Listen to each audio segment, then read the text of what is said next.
Hey, wait a minute. What's with that shirt you got on? What? Is the new chapter finally Jason? No. Why would you say that? Oh, well, I don't know. You're a DBD creator and you're wearing that shirt and the chapter's getting released, so I thought, this. Oh, I'm so sorry. I just found this in my closet and I hadn't worn it in a while. I'm sorry. I didn't mean to trick you. Man, I was really excited.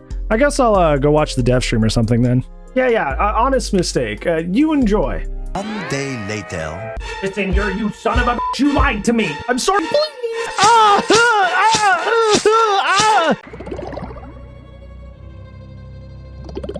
Hello everyone, he's finally here, the long-awaited, probably the most anticipated chapter in all of Dead by Daylight history.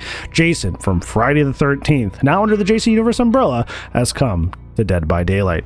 There's a lot I can say about this chapter, and I just want to lead with this. I frankly kind of can't believe this finally happened. I think the last time that I felt this way about a chapter was all the way back in 2023 when the Alien released. It was always my dream chapter, and I was so excited for it to eventually come out, but there's there's always that thought in the back of your head of like, what if we don't get it? What if copyright stuff gets in the way? Which, especially with this franchise, that was a huge fear that we would never ever get this character, but it finally came to DBD, and Jason is here. Dead by Daylight has always had this reputation of being the horror hall of fame or the horror Smash Brothers. We have so many classics like Michael Myers, Freddy Krueger, Ghostface, we even got Chucky. But there's always been one that's strikingly missing. One that certainly didn't start the slasher genre, but cemented and definitely put it into the mainstream. Its history and impact, frankly, cannot be understated, and that is Friday the 13th. Finally, behavior can really point to Dead by Daylight and say, we are the Horror Hall of Fame. Now, if I'm being honest, there's still a really big one that we're missing. Obviously I'm an Alien main, and I've been an Alien fan since I was a kid. If only there was a certain P to go along with my A, like an AVP. I wonder what the P stands for. But this video is not about that. We're here to celebrate Jason coming to Dead by Daylight. I know some people are likely going to be upset because they really wanted Pennywise from It instead. That was the most speculated character other than Jason for this 10th anniversary. And honestly, I'm happy that it ended up being Jason and not Pennywise, and here's why. Jason, frankly, seems to be one of, if not the main inspiration behind Dead by Daylight. I mean, just look at our poster boy, the Trapper. Man that's tall, quiet, got a stark white mask, likes to trap their victims, use a machete-like weapon. Who does that remind me of? And this is far from the first time this has happened. Another one of these original killers that we have, Hillbilly, clearly takes his inspiration from the Texas Chainsaw Massacre's Bubba Sawyer.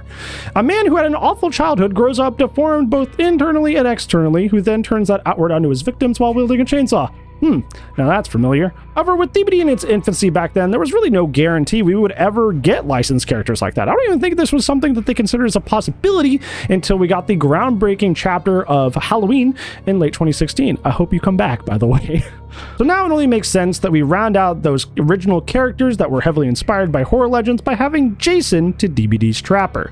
I think it's cool too because it's always interesting to see how behavior finds a way to differentiate the character that came first with the official character as it comes after. Despite having very similar base concepts, Billy and Bubba play like night and day. They both have chainsaws, they both insta-down, but other than that, their gameplays could not be more different. So I think it's really cool that they found a way, despite the fact that one was clearly inspired by the other, to make the gameplay feel of both feel completely different. So I am extremely eager to see how differently Jason will play to Trapper. Honestly, I would hazard a guess that Jason will likely stray away from the trap killer concept, as this has been a power blueprint that behavior has not used a long time in their killers, and the killers that we do have in the game, like Trapper and Hag, haven't had updates in a while.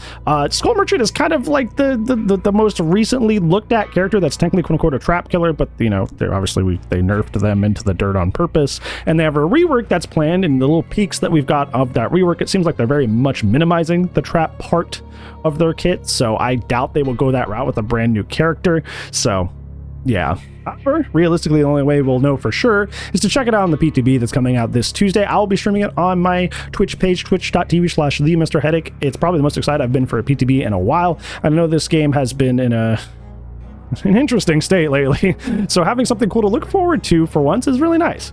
I think the most important thing for me going into Tuesday's PTP is making sure that they nail the vibe of Jason and Friday the 13th. I was one of those people that really liked the original kit for Michael Myers. I think it was one that was very emblematic of the character, and it was on the weak side, and they had taken some strides to try and buff it, but even after a lot of buffs, it was still on the weak side. But the main thing, the main vibe of the character was right, silently standing far away, stalking your victims, and then exploding into a vicious, ruthless killing spree, and then going back into lurking in the shadows. That's what Myers does in their source material. It felt like I was playing the character.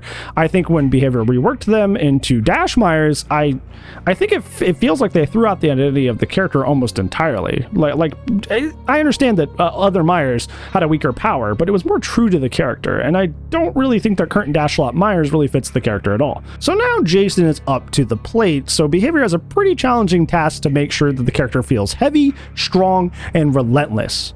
Come to think of it, having a long lunge that kind of breaks through any obstacles that the character may face so they can brute force their way to getting the victim kind of sounds like something that Jason would do.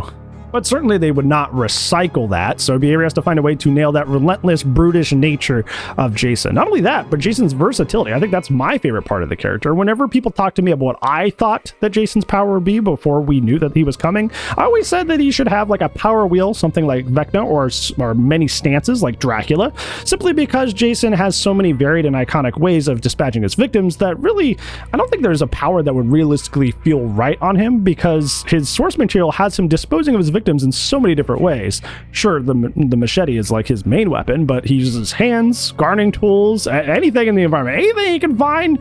It's fair game for him when he's dispatching of his victims. It's kind of honestly part of the character's charm, and as an audience, it's always cool to see what will come next. What wacky, crazy way will he find to chase down this camper and deal with them? And it's always funny there's some really good highlights out there of some of the most creative kills that this character has done. So I really hope that they can kind of somehow emulate that, because that's I feel like one of the main attractions to the Jason character. Finally, I wanted to give you guys a hearty recommendation as someone who's seen all the movies and is a fan of the character. There is a fan film trilogy that I feel like truly encapsulates the character of Jason in a way that'll truly hype you up for the upcoming chapter, and that being the Never Hike Alone trilogy. Never Hike Alone is a fan film that treats Jason almost like a cryptid, an urban legend that people have only heard of, but most people don't even think is real.